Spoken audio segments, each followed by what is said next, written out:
You're listening to the Millennial's Choice Show, Canada's most trusted podcast on all things real estate, finance, and entrepreneurship. Here's your host, Matthew Ablacan. Carson, we rolling here. Okay, awesome, guys. Listen, thank you so much for joining us today. Guys, we have an amazing episode lined up here today on what grinds my real estate gears. It's Danny here with my brother from the same mother, Matthew. There's proof of that. There is no proof that he is from the same mother, but I am. Wait, it's like I am from the same mother. Now I'm confused. Wait. Well, I am from the lady that we used to live with. Guys, we love bringing this stuff to you just because we love to promote awareness in the real estate industry that we love so much, that we love being a part of, and we love being the best of the best because that's just how we are in every area of our lives. We strive to be the best, and we want to share these real life experiences that we go through on the back end that we don't really share with clients because, again, it's stuff that we just deal with as professionals. We take it on, we navigate through it. And this is a little venting session that me and my brother have with one another. And we share experiences because we don't talk to each other every single day about every detail. But when we do see each other, we'd like to just share like what happened with some crazy story. So get ready for some crazy stories. And one thing, just to add on to it, it's that I also don't want to phrase it like we're venting because we're not. Because the way that we are, we just move on. Like I always, when we talk, sometimes you go through something. I go, "What do I say to you?" I go, "Just move on." Or the situation changed, move on. Sometimes no. Sometimes it's really stressful and it bothers us. But we're just getting better and better. You have to remember, I'm 32. He's 29. 12 years in the business. No blueprint. Learning from people that don't know me through reading books and listening to videos and stuff. You learn these. Sometimes you have to go through the fire to come out refined. And I'm just a little bit more stoic about it going forward because I'm like, we're doing too many things. Like we've got too many, like, thank the Lord, like too many clients, for example. Like we're growing. So like, I don't want to focus on the petty stuff. So it's just like move on. Yeah. You know what I mean? So and we don't talk to our clients about it, but sometimes when it does come up or the client happens to be in the room or in the situation where it's taking place, I'm so happy that our clients get to see that because literally one of my clients, I'm going to share with you guys yesterday what happened. My client literally said to me, "Why are we paying this guy?" He literally said, "Why are we paying this guy?" And so and he's not a bad, he is the salt of the earth. He is not a bad client. He's not like, "Why are we paying him?" Like screw him over. No, I'll get into why. I want to hear yours. I can't wait to hear yours. And we don't know each other's, by the way. Like we don't talk about this. We haven't talked about this before, so I'm curious to hear yours. We want live reaction. Stay till the very end. And let us know one more thing. I didn't mention, I don't think I mentioned this to you, but I want to bring on a third guest for this segment that grinds my gear. And he's another realtor. And he's like us. He's a friend of mine, a good friend of mine. And one day we were having breakfast and he just brought up these stories about what this realtor did to him. And I literally laughed. He's like, "What are you laughing at?" I'm like, "You should come on an episode of Grinds My Gears." He's like, "Buddy, I'd effing lose my license because of what I would say." Dude, that's such a good idea. But he's a great realtor. So like I get the frustration because we go through it too. So. And this is good to listen to if you're someone that, is looking to use an agent. This is the kind of stuff, I'll say stuff, that we go through on the back end. We're not just people that open doors. Okay. We're not just, a lot of people think all realtors just print the money and they just open doors for people. This is turn the light switches on. Yeah. This is the stuff we deal with on the back end that we don't share with anybody because it's just stuff that we have to deal with and take care of. And like Matthew said, we don't think too much about it, but it is funny to reminisce and talk about the crazy stuff that happens in our lives. So I want to hear yours. Let's get into it. So I'll just get into the bigger one because of the context that it took place in. So yesterday I had this busy day and most of my days are always busy. I tried to slow down on Saturday, Sunday in terms of the meetings and stuff, but I'm still working, seeing family, things like that. But yesterday was extremely busy. 7 a.m. I'm in the gym, come home, shower, get ready. Haven't seen my kids. My wife took the kids. By the time I got home, she had left because my daughter had a hearing appointment. She was born deaf in one ear. And we had a specialist appointment yesterday to determine whether she was permanently deaf or it went away because of fluid and stuff like that. Stuff you go through as a parent, you guys. That's a whole nother episode. So that's happening while I'm going about my day in the morning, shower, get ready, go to a training, a very important training with a bunch of other realtors. And so I'm in that training, learning, find out the good news. Daughter is not deaf. Perfect. Thank God. All those things. Leave that training and come to this office, have a meeting, do some work quickly, jet to Barrie, have a video call while I'm driving to Barrie, not good, and have a meeting that way, driving to Barrie, doing appointments. You know, the person, this is where the grind my gears started with a different person. You know, it's a self-represented person. It's a landlord. They don't have an agent. They're trying to save $1,000. I don't know why, that they can write off. And they show up to their appointment late. They open their unit, reeks like cigarette smoke. So I call it out, right? Because I have fun. I'm playful. I'm very playful. I try to win them over. So when I first met that landlord with my client, I gave her a copy of my book. You know, this is what we do, etc. Just lighten up the mood. She walks in, it smells like cigarette smokes. No one's saying anything. And I just said, I go, when is this apartment ready? Oh, end of the month. Okay. So I assume that's when it's ready because they're leaving. Yes. Okay. So you're going to take 2 weeks to like paint it and clean it up because it reeks like cigarette smoke. She's like, I know I didn't want to say anything, but as soon as I walked in, she's like, I got the feeling they're smoking inside. I go, no, they're smoking inside. You see it on the walls. I said, but you're going to take 2 weeks to like fix it and paint it and air it out for the client, right? The person moving in. Oh yeah, for sure. Shit, I'm so pissed off. I got to tell my husband about it, whatever. That's what happens when your realtor didn't go in, a proper realtor, inspect it, see it, make sure it's showable and tell you what's going on. You just found out for the first time. So she was late and then that happened. It kind of grinded my gears a little bit. No big deal. I jet from Barrie, and the reason why the lateness was a bother was because I had to jet from Barrie. So this is from 4 p.m. The appointments are supposed to start in Barrie. I have to be at Thornhill by 6 p.m. for another appointment. Okay. That's the grind my gear one, like a big one. Okay. So as soon as I get there, this landlord's running 10 minutes behind. My client ran 6 minutes behind. When he came in, I said, hey, what's going on, brother? Blah, blah, blah, blah, blah, blah, blah. Hey, listen, I got to be honest with you. We're looking at 3 units. It's 4:10. I got to be out of here at 4:45. He's like, yeah, no problem. I get it. So 3 units in 30 minutes. We ended up doing it 3 units in 27 minutes. Jet down from Barrie, get to Thornhill at 5:45. On my way there, knowing I'd be there at 5:45, called the 2 parties. Hey, be there 15 minutes early because I don't want to waste my time. I'm trying to get home. I haven't had any food all day, just water. So, you know, people get hangry as well. But I'm like, you know what? I'm trying to lose weight. It's all good. Fine. But I'm hungry, right? No time to stop and eat.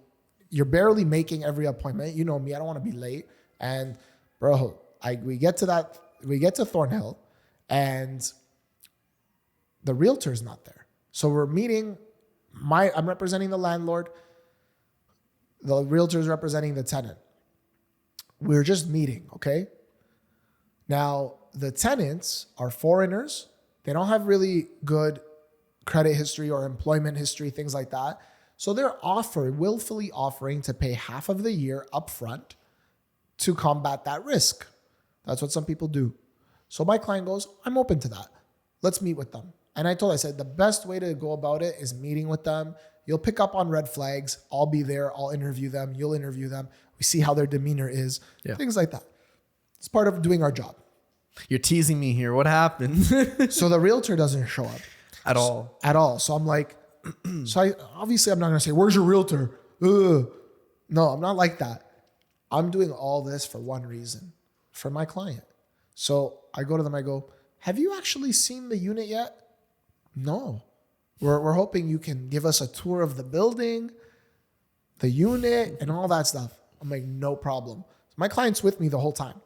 So give them a tour of the unit. These guys are measuring everything, taking forever. I got home, it was about 7:30, okay? And I live in it's not too far, okay?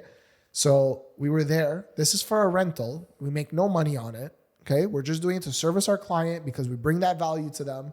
and I'm the one doing it. It's not delegated. So measuring everything, show them the parking spot, show them the locker in the underground, show them all the amenities on the first floor, second floor, seventh floor, lots of big building, okay? The realtor's not there. What are next steps? We want it. What are next steps? We ask them so many questions. Now, while I'm asking them the questions, I go, why didn't you update your address when you moved here, blah, blah, blah. I'm asking like really detailed questions because that's what we do for all of our landlords. She goes, that's not my information. I said, whose information is this? Wait, what? And she's like, oh, we have a guarantor. I said, your realtor told me that was your information and that you just never bothered to change it. He told me that on the phone. She said, no, that's just my guarantor's information. I said, okay, thanks for clarifying that. And the realtor had told us that he's known these people, he's buddies with them for 15 years. So I'm like, how long? So I don't say you've known Carson for 15 years. Don't do that. Realtors, if you're listening to that, don't be an amateur. Don't be a rookie. You have to kind of be a detective, right? So I'm like, so how long have you known your agent for? Right? And find out if it matches up. They're like, oh, we're just friends with his friend. We don't really know him. Oh my God. So I'm like, how long, oh, like a long time, like childhood friend. Okay. So 15 years. Okay. So all this is happening. The realtor's not there. So like I'm doing his job for him. I'm doing my job for my client. And don't forget, the realtor's supposed to get paid for this. So like you're not doing the showing. You're not there helping your client. You're not there answering any questions. So in the parking lot, when we finish this appointment, my client goes, question for you. Why do we have to pay this guy? I said, you know what, man? I go, we don't. I said, but we're not like that because the way that it would work is these guys now have seen the unit. They want the unit.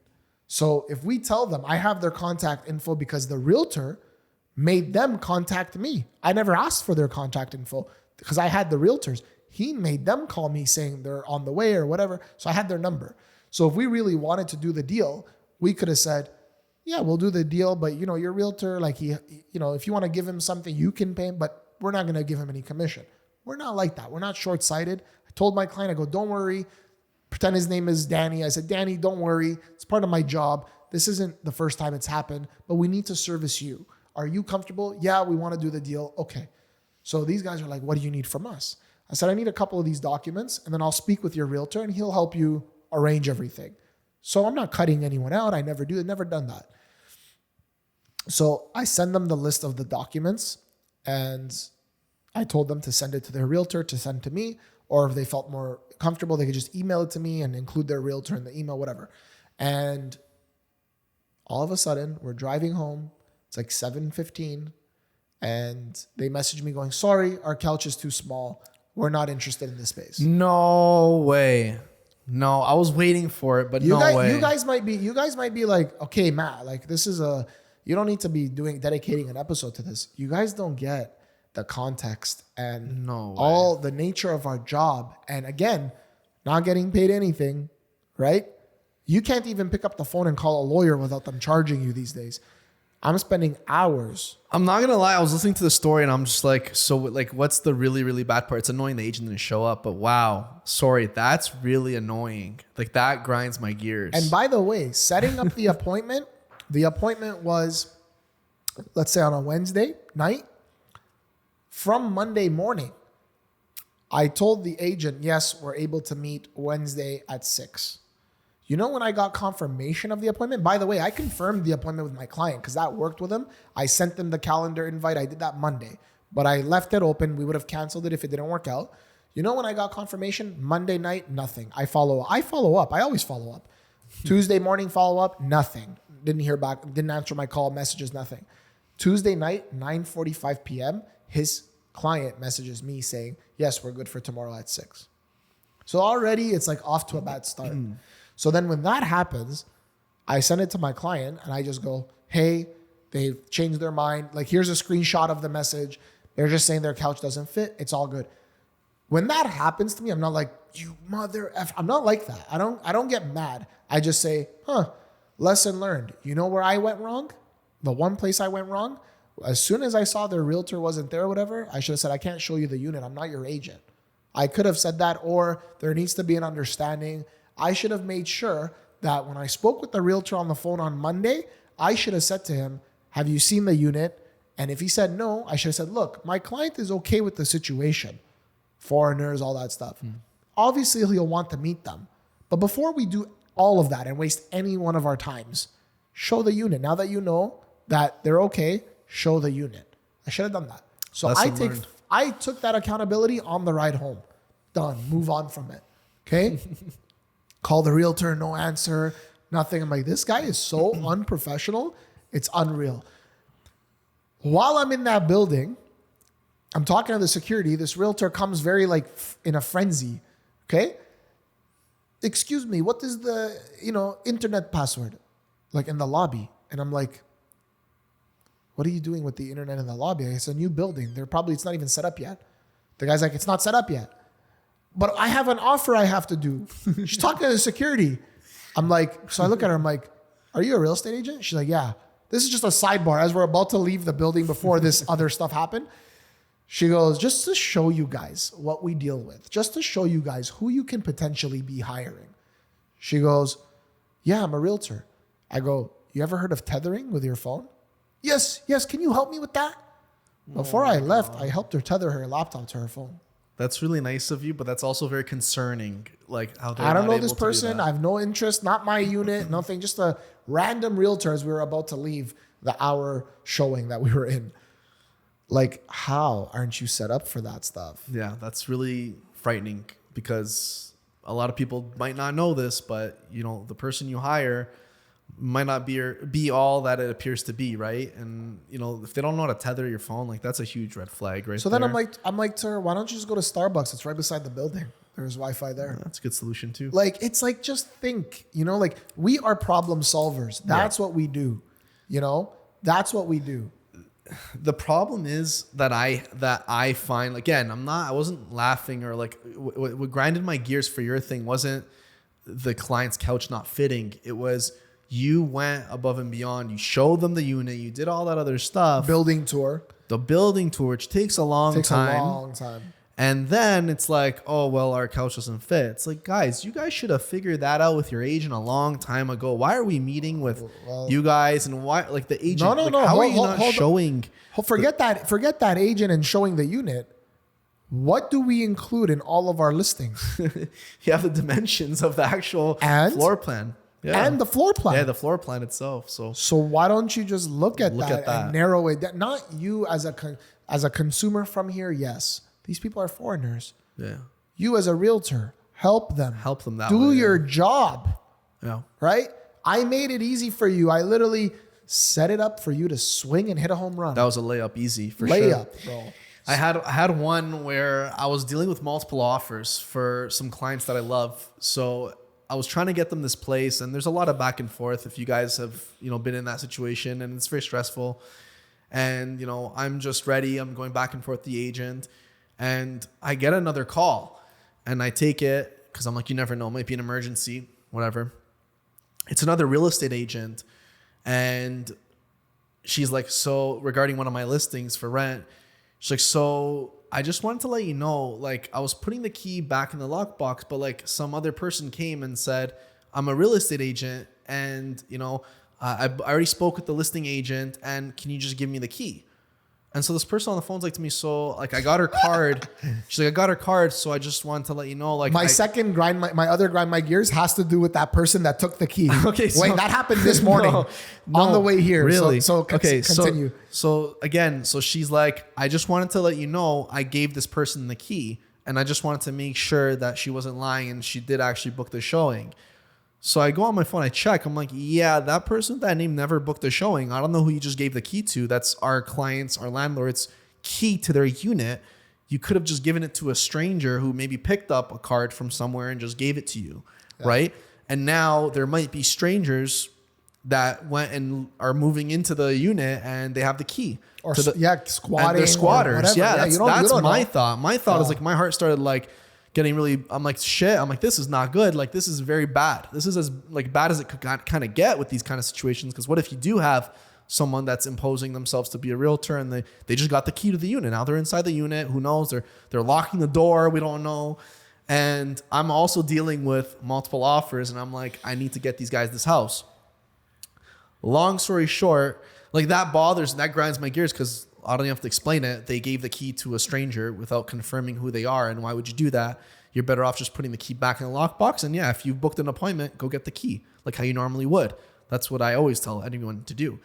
And that really bothers me, because for you listening to this, if you're a landlord or a seller looking to rent out your house or sell your house, you have to be very careful with, not only the agent that you hire, right, but also other real estate agents in the industry that might not be as careful. And so you have to have people like us that are able to then go and problem solve that problem. And I just remembered another time. Before you go into that time, so go. This scenario doesn't end. So Danny is sending me screenshots of this conversation he's having with this realtor, who's saying, I gave the key to this other realtor, but we as an office don't have record of that other realtor booking an appointment. So Danny's sending me the screenshots. What do you want me to do? And I'm reading her message. I'm reading Danny's messages. Go back to the condo, figure it out. Because Danny's telling the realtor, hey, you shouldn't have done that. Go back to the condo. On the phone, if this was 6 years ago when I just started, I'd be so nice. because she was honestly very polite, and I would be like, oh, it's okay, we'll figure it out. Hell no. I've learned over the years that ain't all right. And I wasn't rude to her, but I also wasn't all laughy and kind and stuff. I said, that's not right. You shouldn't have done that. And I said, yes, because she's like, I could go back to the unit and make sure it's all good. I'm like, yes, please go drive back to the unit from wherever you're going and make sure the unit's empty, the door's locked, and the key's back in the lockbox. That way I know, and we have peace of mind that there isn't strangers in the unit. So yeah, continue. Yeah. So basically, I didn't know you were going through offer presentations at that time, but you were sending me the 2 screenshots, and I said something like, don't worry about it, I'll handle it. Yeah. So as soon as that happened, I called the other realtor. As soon as I got those screenshots, I called the realtor that had asked for the key. And she said, yep, my partner booked it, and I'm part of a team, and I'm the one doing the showing. I said, perfect. I called the realtor who gave her the key that you were dealing with, and she was so apologetic, so nice. I said, don't worry about it. I go, Danny was doing his job and he had a right to do that. I said, but I figured it out for all of us. It's all good. You don't need to go back there. She's like, no, but I live in the building next door. I can easily go. It's done. She actually, just so you know, called me 3 to 4 hours later, in the evening at home, and was like, I know you said it's done and stuff, but I called my broker of record. He recommends I go back and fix it. Are you sure? Because I'm not like that. I shouldn't have done that. You're right. No way. I don't know about this. And I told her, I said, no. I said, listen, I'm also a broker of record. I'm also I dealt with it. Don't worry about it. Stuff happens sometimes. I've been in that scenario before. I usually do ask for confirmation. I go, so that's maybe something you should have done. When a realtor says to me, if I'm in that scenario, they say, give me the key. I'm showing it next after you. I say, can you just show me the confirmation? Yeah. They show me that it's in their name, and I give them the key. I said, so you could have just done that, but otherwise it's all been resolved. It's all good. Don't worry about it. When I called the realtor who took the key, she's like, I'm bringing you an offer. Okay. So she sends me the offer at night. And then all of a sudden she actually sent you the offer. Did you get it? She never sent me an offer. She said she was going to send me an offer. Yeah. So I think she typed your email wrong, because then I go to her, forward me the offer, because I'm working on this one with the offer. So I give her my email. She goes, I already did send it to you. I go, no. I go, you sent it. I assumed. I go, you sent it to Danny's email. And I type it up. She's like, yes. I'm like, please look. This is all in text, eh? Yeah. Please look. My email address is different. That's hilarious. Send it to me. She sends it to me. Brother, 3 emails, no subject line, which I hate. I hate when there's no subject line. I get so many emails. I have to go through them, right?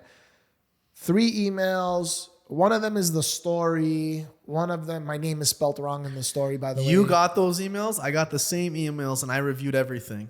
So you probably did the same thing, and she never told us. So we both did the same. So you did get the emails. Yeah. But I never got the offer is what I'm saying. No, there was no offer. My apologies. Yeah. There's the application and stuff. Yeah. But did you see the attachments? One attachment has 52 attachments. 60 pages. Yeah, stuff like that. And I'm like, oh my gosh. Anyways, this is for the same unit where we showed it to the foreigners. They changed their mind. Their couch didn't fit. This is for the same unit, right? So on the way home yesterday, when I said to my client, hey, the couch doesn't fit, so they don't want it anymore. He's like, what a waste of time, whatever.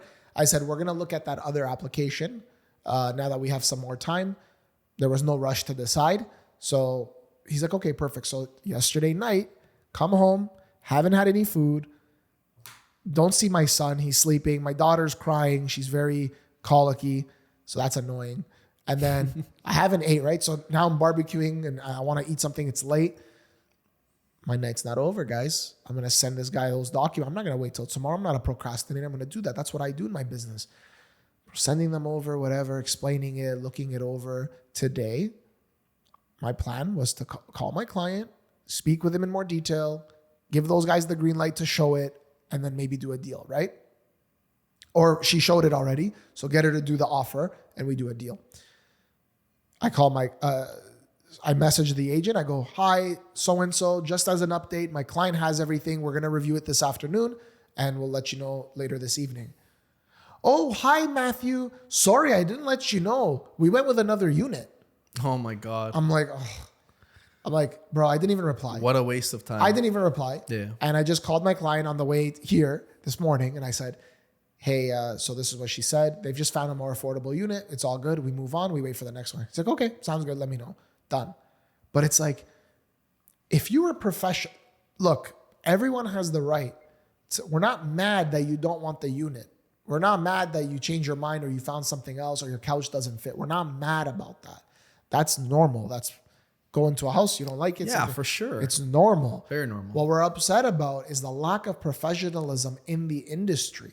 And that particular agent, look at her emails, look at her demeanor. She didn't even tell the other agent who was worried that my team member booked the showing and whatever. There was lack of professionalism all across, and then doesn't even tell me that they found another unit. Like, if I didn't message her, I would have had that call with my client. We would have verified all the employment. We would have done all that. And it just happened within less than 24 hours. That one person wasted the time of 3 different people and didn't even want or feel the need to communicate. A simple text or an email or a call, 5-second call. Hey, I know I said we were going to bring an offer, but they changed their mind. They want another unit. No problem. That's no need to look at their, can you please stop looking at their documents and can you please discard their credit report? Yeah. Can you please discard their job information, their bank statements that we gave you? Yep. None of that. She doesn't even care for her client. That's a big deal, guys. She doesn't care for me. Of course she doesn't care for her client. That's a big deal because now who knows how many, because we don't care. That information doesn't go anywhere. No, I do delete it right away. I don't save it. I delete it right away. We don't keep that info. I keep it if it's like a client that we do the deal. But no, like I'm saying a stranger and they moved on. We don't need that. We don't have that info. We don't do anything with it except delete it. But like that agent, how many other agents does she send that person's personal information to? I doubt it was just ours. I'm pretty sure they sent, and I know agents that email all of their clients supporting documents before they've even seen the unit. Well, like what just happened? No, but she showed it. She showed it to them. No, but the other guy. But the other one. Yeah. And it's had all their, and you had their documents. But it's like, why would you do that? It doesn't, like, and the difference for anyone watching, when I'm helping tenants, I verbally get all the details verbally, and I tell people that I'm talking to on the phone for the first time, I'm going to send you an email of all the documents that any landlord's going to ask you for, but please don't send it to me. I don't want that personal information until I know that you want to work with me and until you find a unit that you like. But I'd like to ask you some questions to learn more about you. I get it all verbally. That way, if I want to call, if it's a weird situation where the credit's not looking good, the income's good, the credit's not good, and maybe landlords might say yes or no, depending on it. I call the agents, I verbally tell them the details about the client. Yeah. I said, do you think this is something the landlord would be open to? 9 times out of 10, or 10 times out of 10, honestly, I've never had an agent that said to me, well, no, we want to see the documents right now before you even show it.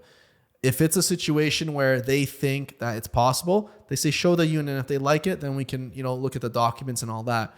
Then we do the showing. Once we do the showing, they like it. Great. All those documents you've been working on getting, please send me an email with all those documents. That way I can put everything together and send it to the agent so that we can see if there's something to be done. No, I've never seen agents. It's very rare that I'll see agents do that. They always just send people's documents out, their information out, and see kind of what lands and sticks. That's a stupid way. I'm sorry. That's a very stupid and unprofessional way to treat your client's personal information. Well, these last 2 days, that's what's taken place. You know, the 2 stories I just gave, like, why do I have over 100 attachments, documents, pages of people's sensitive info? Why are you sending it? Why are you so careless? Why are you so careless for? What I do when it's something like that, if it's a rental and I have we represent a lot of landlords, you guys, so we get a lot of tenants applying for these units and stuff. So what I do is I go, hi, Danny, like, happy Wednesday, happy Thursday, whatever it is. Can you please tell me a little bit more about yourself and anyone else who'd be living in the unit? That's my script. Yeah. And they give me a rundown. If I see from the rundown, like, someone will apply, why do I have to give you this info? Bro, I don't even reply to them anymore. Sorry, I'm too busy because why? Because you're applying for a place to live. And we're not just going to take you off the street, no offense, because we're not a homeless shelter. So we need to know more about what it is you do and your credit and how responsible you are as a human being. I can't. That grinds my gears. That grinds my gears. Well, why do I have to share that information? So why do you think you have to? Like, it's not. No, here's the thing. You don't have to. Yeah, you're just not going to get the place. So yeah, you pick and choose. Or if someone says, "Hey, like, I'm a teacher. I've been employed for 12 years, salaried, full time, yada yada yada. I don't need your job letter. I don't need your pay stubs. I don't need anything about you right now in paper, because that's enough." I mean, if we show you the unit and it turns out you're not a teacher or you're a supply teacher, you're not permanent, then maybe that'll kill your chances of getting the unit. That's on you, because you didn't tell us that. You gave us the wrong information when we asked you. Oh, for sure. So yeah, we should trust but verify. That's what we do. We trust, but then first verify. we don't want to collect sensitive documents. Yeah. But then sometimes I'll say, can you tell me a little bit more about yourself? I don't leave it at that. I go question mark, and then I say employment, comma, credit, comma, reasons for moving, comma, and then etc. That's what I say. Because sometimes I'll say, can you tell me a bit more about yourself? And I've honestly gotten people say, well, I love going to the movies. No, I swear. It was their Christian Mingle profile or something. I don't know what it was. God. And I'm like, no, that's not what I'm asking you. That's hilarious. So that's on me. So then I changed it, and I always add that thing at the end. But unless someone says, like, so sometimes they'll give me their employment, but then they won't say nothing about their credit. So I reply, I go, thank you for sharing that. What about your credit? Oh, my credit is so, this is what happened, whatever. Then we make a decision, not based on their credit, but based on their whole application from what they've told us. And we know, because our clients, we ask them questions, what will you accept? What won't you accept? We know what they're willing to accept or not, for the most part. So then generally. So, and then we just determine whether we should even bother showing the unit. To save them time, though, too. I put that out there. I'm like, because sometimes I get pushback. Like, why do you want to know this specific thing? I say, look, I'm trying to make sure that you fit what the landlord's looking for. They're looking for a very specific type of person. Okay. And what I mean by that is some landlords, they want a family in the house. They don't want 6 students renting out each individual bedroom on its own. That's fair. It's their house. They can choose whoever they want. And then I have some people that say something to me along the lines of where I try calling them first, just because when you're speaking with somebody over the phone, you pick up a lot of different things, right? The tone of their voice, the emotion, all that stuff, you kind of hear it in their voice. And then I have some people that say, oh, I prefer not to talk and just text or email, which again is okay. That's fine, whatever. There's some very specific individuals whom I love, and I want to cater to whatever their need is. For whatever reason, they can't talk on the phone like ever. I'm not saying in that exact moment. I'm saying ever. And I go and I send them a very nice email. Hi, it was nice, I was nice messaging you as discussed. Here's the email you requested so that I can just learn more about you to see if you're a right fit for our landlord, and so that I can be better able to assist you for what you're looking for. My biggest grind my gears is they just don't get back to you. You fell off the face of the earth. They fell off the face of the earth. You did what they asked you to do. You do it. You take the time to do it and accommodate, and they just disappear. Yeah, but at least have the common decency. I'm so sorry, guys. Like, it bothers me because have the common decency. If you're not going to get back to us because you got another place, just say, hey, thanks for the email, but we found another place. That's it. I would appreciate that, because then you're kind of like, you told me to do something to accommodate, and I did. I took more time to do that. And then you're just kind of like not respecting that, that time. That bothers me. It bothers me a lot. There's always that aspect, but you move on. But Danny, I don't believe those guys' couch didn't fit. I don't believe them. This is why we do the meetings. Yeah. Because I know when they see that you are diligent, that you're not just like one of these realtors that's meeting with them to determine whether they're a good fit or not. When they see you're due diligent, and if they're sketchy, they want to stay away from you. This is very true. Because they know that if they're gonna make your life hard or your client's life hard, they're in for a fight. Yeah. Because we're not gonna back down.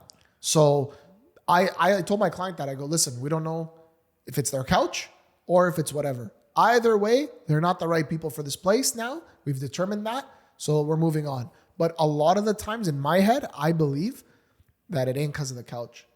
They just realize that it's going to be not easy for them. You're not the ones to kind of swindle. You're not going to be the ones that they can easily get something by you. Yeah. 1,000%. I believe that's happened to me so many times where it's like, I don't think it was that. I think they realized we were asking the right questions and a lot of them to verify stuff. And they got really uncomfortable because a lot of what they were saying wasn't actually true. And we knew you have that sixth sense, right? Yeah. And that's why it's so important though for landlords, hire people that actually give a you know what. Because if you hire just any person because they're cheap or whatever, they're gonna do it pro bono for free because you bought the property through this agent, which a lot of real estate agents do. They'll do the listing for free for you if you buy with them. But here's the problem. Here's the caveat with the thing you don't know and they don't tell you. They don't give a crap of the person. Like they don't give a crap about helping you find the right person. They just want to get anyone in there because guess what? They're doing it for free. They just want to get it over with. It's even if they're not doing it for free, if they're doing it for like 1 month's commission. Whatever, you got to find the right person because if you find the type of person that just doesn't care and it's like very transactional for them and this is what happens. There's no relation. This is exactly what happens. If someone, that couple was offering to give 6 months of rent, okay, up front. If I was a shitty realtor and I called my client and I said, bro, they're giving you 6 months of rent, just take it. Oh, but what do you mean? They're new to the country. Don't worry, they're giving you 6 months of rent, just take it. Who's to say they're going to pay you the other 6 months of rent? So most people would do that though. They would not care to go meet with them and do all that, especially if the other realtor wasn't there. They wouldn't have done that. We did it to service our clients. You know, we did feel comfortable with them and then it didn't transpire. Perfect. It's better for my client. We had a similar situation. The realtor was solid, but they were offering 6 months of rent. The employment kind of was a little bit messy for a different unit. And all I said to them was like, to the realtor, I said, can you get ask them for a bank statement that shows the funds are in their account to pay the 6 months because they don't have it from what you've given me. They don't have it. He's like, sure. So he calls me back. He goes, they don't want to do that. They feel like they've given you more than enough documents. I go, well, yeah, they've given me stuff that doesn't help their situation. That's why they're paying 6 months. They want to pay 6 months, but we need to know they have the money. Show us the money. What's so hard about that? Even a snapshot on your online banking, just show us it. Takes 2 seconds. Not a big deal. Just make sure your name is on it, right? They wouldn't do it. So my client decided, he's like, what do you think? I go, that's a red flag to me, for sure. And my client's like, yeah, I agree. Forget it. So even though they were offering 6 months, he didn't want it. So it's a huge red flag. And they were okay to move forward. We weren't in that scenario. So I mean, guys, you have to, and the realtor was a good realtor, but he was shy, I could tell. And I was just like, you gotta be like, not aggressive, but to the point, direct. You don't want to give us that, you're not getting the place. You okay with that? Done. If I was that realtor, I wouldn't work with them anymore. All day, man. I'd be like, why am I going to work with you? I just saw how this transpired with a professional realtor. Why would I work for you? Maybe, why? So we can pull a fast one on somebody else? Bro, attract the right clients. Why are you going to work with those people? Work with the right clients. Yep. You know? So yeah, those are some moments that have grinded our gears in the last little while. So many more stories to tell, but we'll save them for future episodes. There's always going to be, I think, future episodes, unfortunately, but we again share this with you guys because we really want you to have a insider scoop of what happens in the day of a life of a real professional agent. And just so that there's more awareness with the consumers, because you want to work with the right people. I can't stress that enough.